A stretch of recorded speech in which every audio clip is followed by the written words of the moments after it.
The Safetots Extra Tool Metal Multi-Panel configurations are very useful products. They can be used as fire surrounds, you can make playpens out of them, or they can be used for room dividers. The Extra Tool Metal Multi-Panels come in black and white, and they come in three different solutions that can be used together. First of all, we have a gate panel, which is 72 centimetres wide. We do a 70 centimetre panel without a gate and a 46 centimetre panel without a gate. Now all of the panels can be used together in any configuration. If you require your product to be a room divider or a fire surround, we also provide an Extra Tool wall mounting kit that fits the Extra Tool metal multi-panels.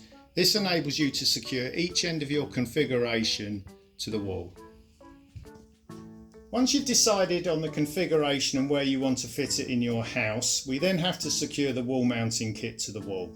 What we've done here is we've created a 3-panel configuration. We've put a gate in the middle. The gate opens both ways.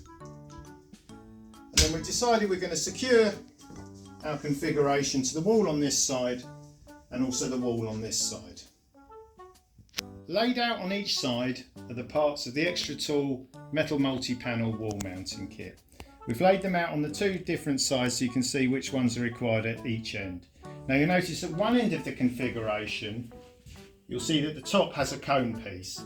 So for this side you'll need what we call a cone piece cap, and you'll also need for the bottom a ring. All the other pieces are the same. For the wall mounting kit, remember we're using the thinner poles, not the fat poles that we use in the middle of 2 panels. On the opposite end, you'll notice that the configuration doesn't finish with a cone piece. So we provide in the wall mounting kit a cone, which will be fitted up there, and also a cap that goes underneath this piece, which will be fitted there. And then all the other parts are the same on both sides.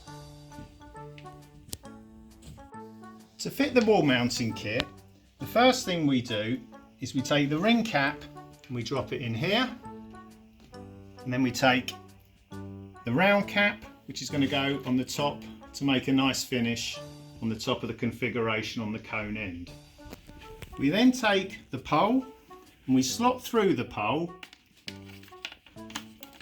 the top fitting piece, and we also slot through the pole the bottom fitting piece. We're then in a position to be able to put the pole into the configuration. We do this the same way we do the other one. So we slot up first, we apply a little bit of weight down, and we slot the pole in the bottom ring. Now you'll also notice that the wall mounting extra long piece has a cutout at the top. This can be raised, it can be fitted at any position if you need to, but the nicest finish is when you raise it to the top and it slots over the top. We can now use the position from the top to work out where we're going to secure our back plate. Now we could just do a little experiment with this. Basically slot it into position and raise it up and it clicks into position. And then to release it, you push the button back and then it will slot out of the panel. So we can use this in position, put it round and mark where we're going to drill the 4 holes, which we've used here, here, here and here.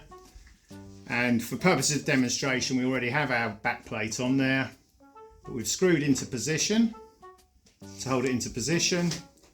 And what you'll also find now, if we release the wall mounting kit, which we'll do this one on here, we can then actually slot it into position with the real wall mounting kit, lining the 4 things up, pushing it down, and when you hear the click it's locked.